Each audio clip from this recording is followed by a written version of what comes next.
Mr. President, we are truly grateful for your magnificent attention and you have paid to UN Habitat. Mr. President, the floor is yours.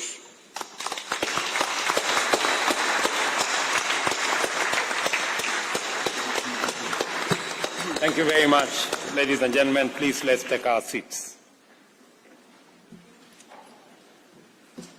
Your Excellency Slambas Sokwane, the Vice President of the Republic of Botswana, representing President Masisi. Your Excellency Roman Mayor Falcon, the President of the UN Habitat Assembly. Director General of the United Nations Office at Nairobi, Zainab Hawa Bangura. Executive Director of the UN Habitat, Maimuna Sharif, my sister. Honorable Ministers and Heads of Delegations, Mayors and representatives of local and regional governments, delegates, distinguished ladies and gentlemen, good morning and welcome to Nairobi.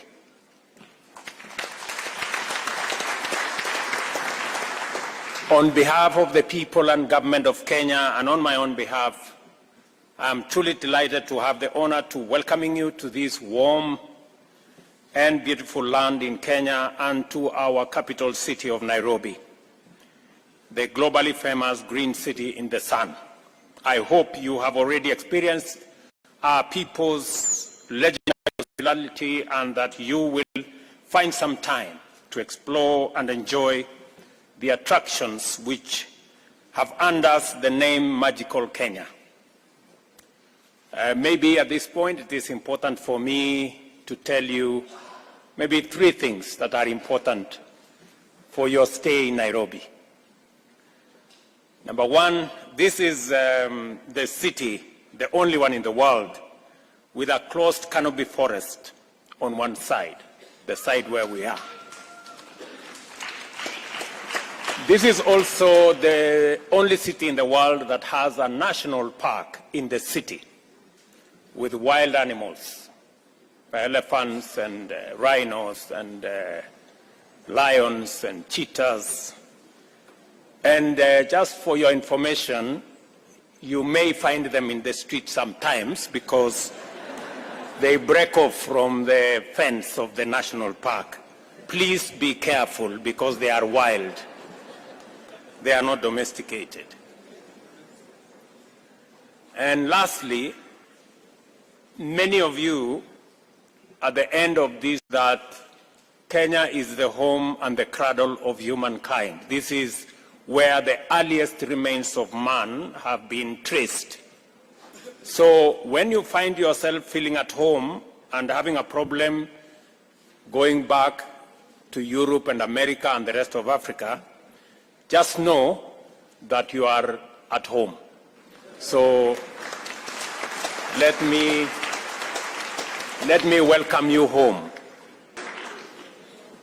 Our ambition to be the home of the United Nations Human Settlement Program, UN Habitat, was inspired by a deep commitment to pursue economic development together with sustainable urbanization in harmony with the preservation of our national heritage.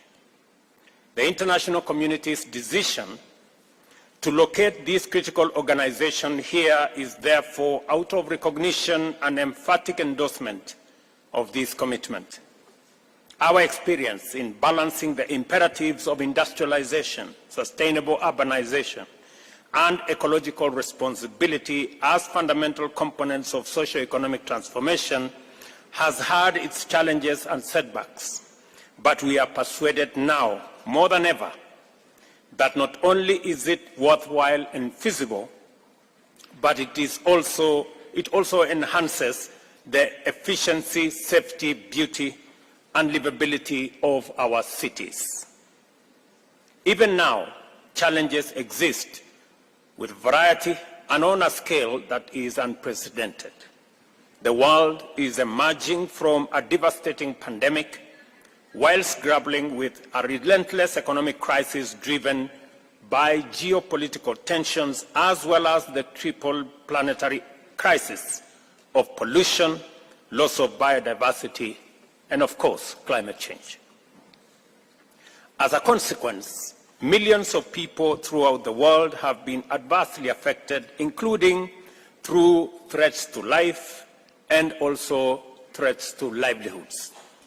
In addition to normal migration to urban areas, millions of people displaced by the recent social, economic, and political upheavals joined the poor, vulnerable, underserved, and marginal segments of our urban populations.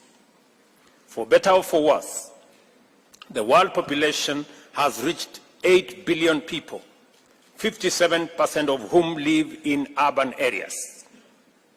These numbers are expected to increase steadily in the coming years, but urban populations are projected to rise even faster. In the global south, the rates will be even more pronounced, whilst in Africa, where the median age is 19, urban populations will be very youthful, presenting a novel set of challenges and opportunities for national economic and urban planning and general development. Urban centers have always held the most intense concentrations of both best and the worst human possibilities: wealth and poverty, well-being and suffering, dignity and misery, all in one ecosystem.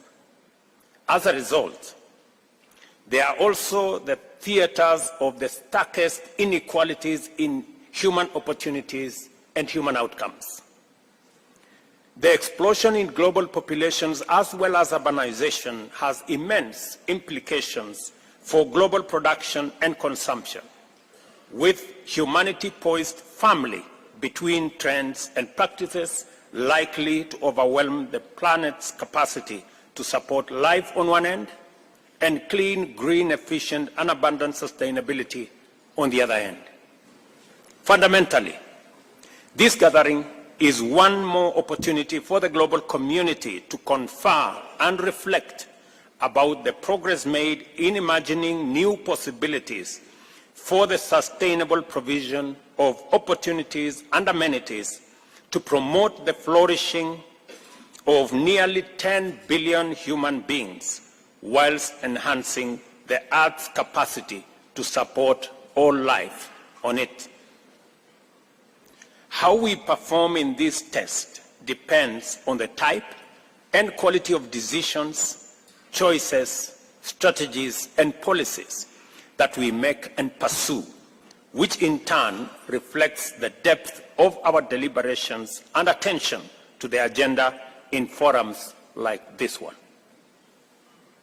Our progress in affirming the fundamental right to decent housing is critical to the achievement of sustainable urbanization in terms of SDG number 11. Recognizing this imperative and realizing that more than half of Kenya's population will live in urban areas by 2050, we have integrated universal housing as a critical pillar of the national bottom-up economic transformation agenda.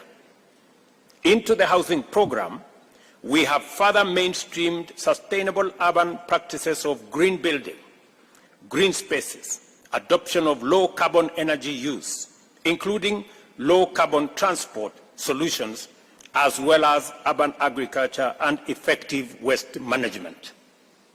The Governor of Nairobi informed me this morning that he made sure that all the delegates were transported on buses that do not use fossil fuels, that all the buses that were used to transport delegates here were using green energy.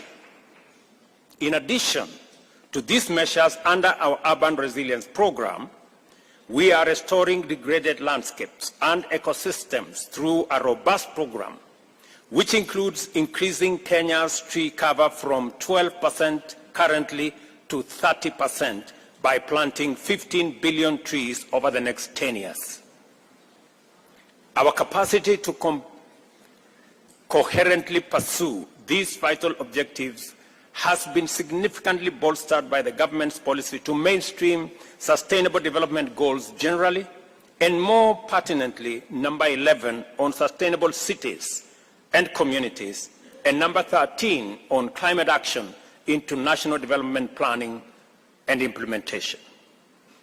A key barrier to our aspiration for sustainable urbanization happens to be the very impediment to efficient, sustainable climate action in the global South and Africa, and that is sufficient and affordable financing.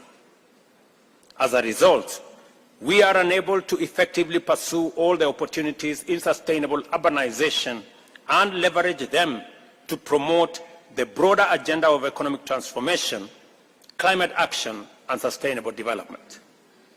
Our discussions must therefore pay due attention to the fact that the prevalent unjustness of the international financial architecture and the discriminatory practices inherent in development financing are iniquitous insofar as they directly and indirectly exacerbate the vulnerability of the majority of humanity.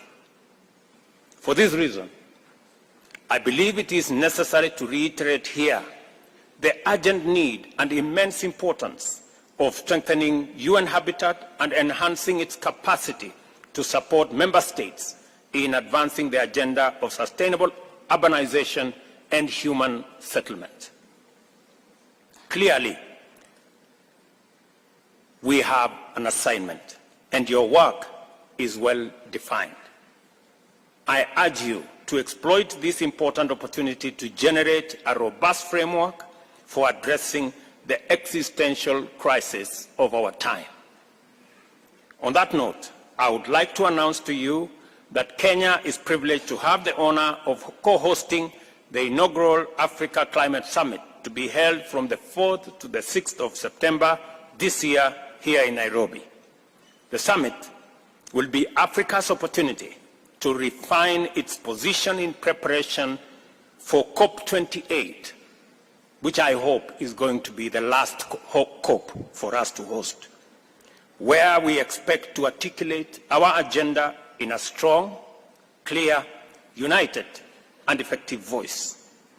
I take this opportunity to welcome you back to Nairobi for the summit.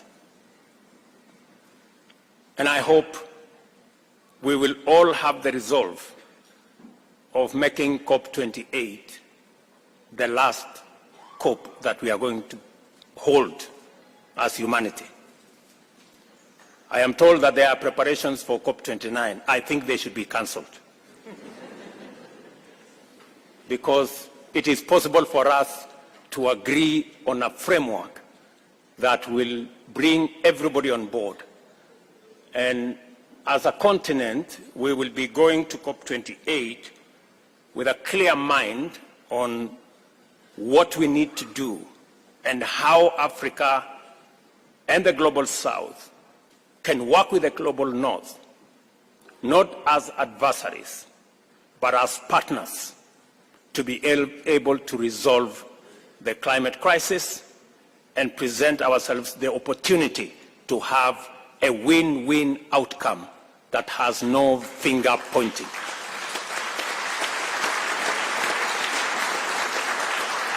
I am a very strong believer that with the right investments, Africa can present the opportunity to decarbonize global manufacturing and industrialization and provide for green growth. This is not an occasion for us to do the usual, North versus South. I think it will be irresponsible of us to continue that conversation. The South is as in danger as is the North on this matter of climate change. None of us is safe. And therefore, we should act in concert, we should act together, and we should seek a win-win outcome.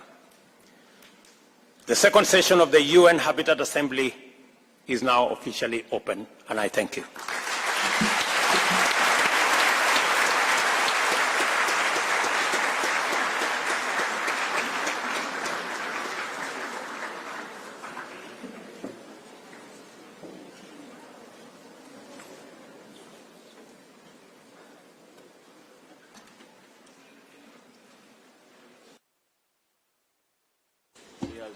I appreciate that.